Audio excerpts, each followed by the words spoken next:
Okay, we'll just quickly go through it then. I saw a lot of people, I think, Terry, on both sides of the argument with that one, his article this week. I'm not sure, Eric or Mark, if you caught it. Josh wrote, I know Eric saw it. He even made his opinion known. Would it be a diatribe, a tome? It's a diatribe. It's definitely a diatribe. Yeah, but and I think that one of the things that is echoed with us on our other show is that, and I've talked to Googlers about this, including Matt and whatever, and it's a fine line. Like, I'm not, again, I do a lot of forensic and cleanup work, so I get very frustrated because the person getting hurt the most are these small business owners that just didn't know any better to hire some provider, and they hired some crap hat who did a bunch of crappy work, and here I am cleaning up, and people are getting hurt. And is this going to hurt this provider? No, he's going to go out and get more clients next week. So who are you really punishing becomes the problem I have. So I do agree in a lot of what you were saying in that, and this is a problem. But when I've talked to Google about it, and again, I can understand their point, is that, basically Terry, I think is what he definitely agrees with Matt on this one, is that SEOs don't get it when you give them the carrot instead of the sticks. SEOs don't get it if you give them, because you were saying in the article, why not give them, positive reinforcement instead of negative reinforcement? And I think that's part of the problem, is that SEOs don't learn that way.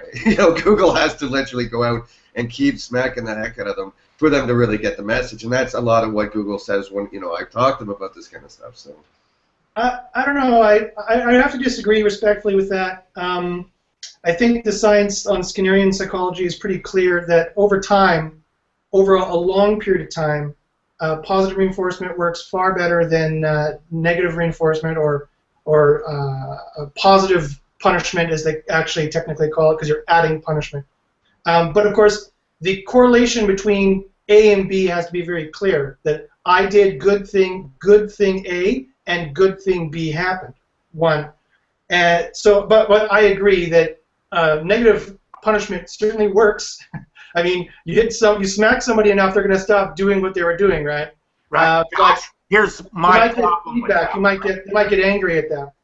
As someone who didn't do that stuff because I thought it was wrong, that it was not a long-term strategy, that just because it works today, it never will work forever.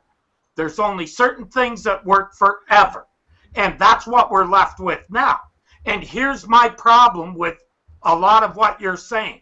I got penalized for doing the right thing.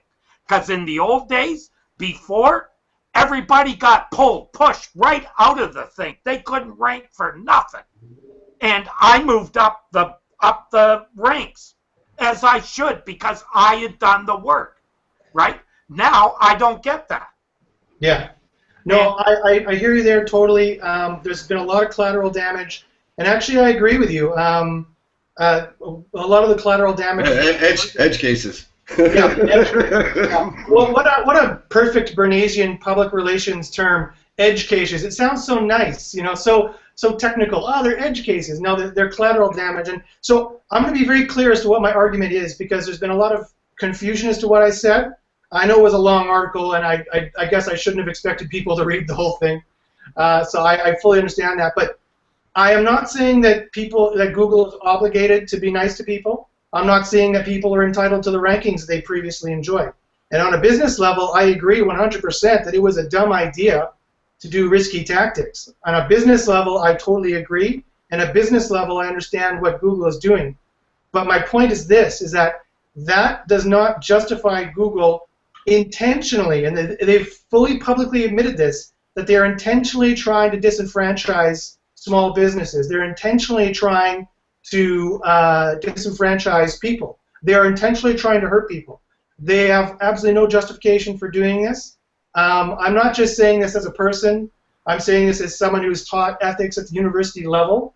Not that just because I have, that therefore what I'm saying is right. That's not what I'm saying at all. But I'm saying I'm not just some schmuck. I am some schmuck out on a mountain, but I'm not just some schmuck out on a mountain.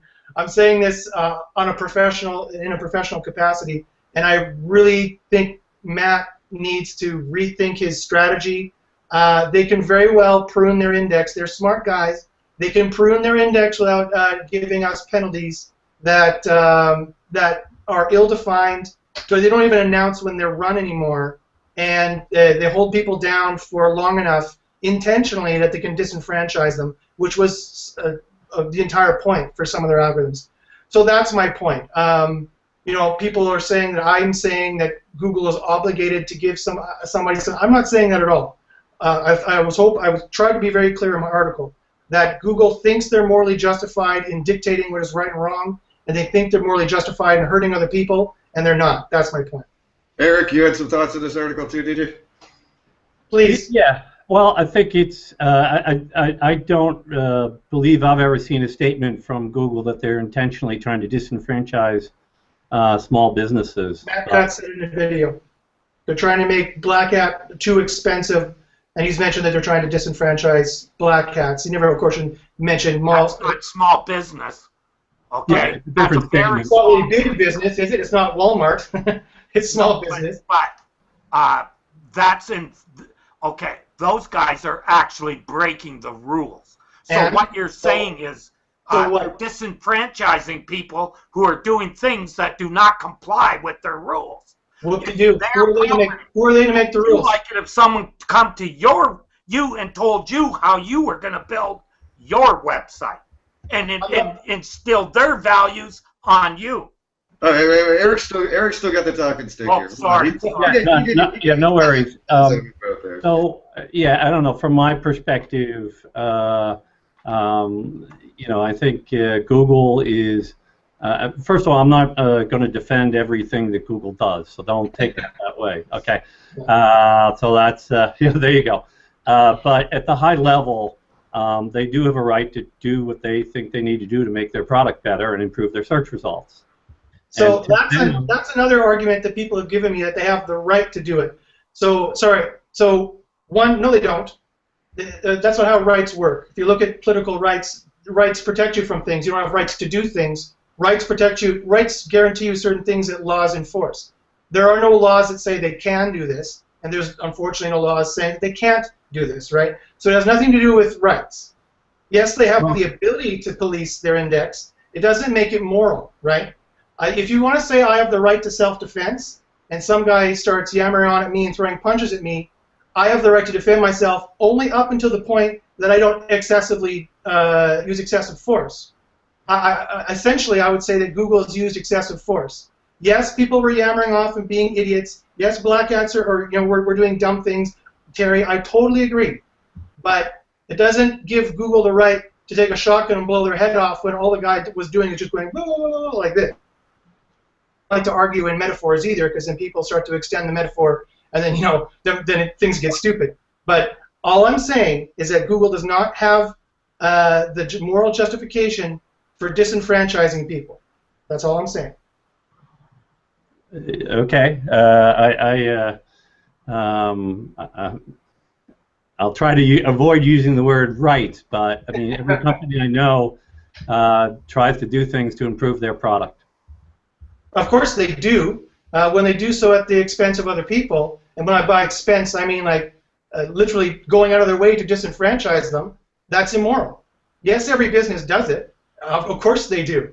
I'm saying it's immoral, and I'm not just saying Google does it. I'm saying sure, Walmart will do it. All these big businesses will do it, and I've written a book to that effect that I'm arguing against them all. Just that I happen to also be an SEO, and so I had a private conversation with Matt Cutts and told him not to do this anymore. And well, if you read the article, you saw what happened with the conversation. I got kind of charmed, and I was flattered he would talk with me, and so I actually was dumb enough and arrogant enough to think that I could actually come up with a technical solution to their problems, and that's how the conversation got sidetracked. And I should have stuck to my guns and said, no, Matt, I'm not talking about any technical thing. I'm not talking about any legal things. All I'm saying is you think you're morally justified in hurting other people, and that's what you're purposely trying to do, and you're not.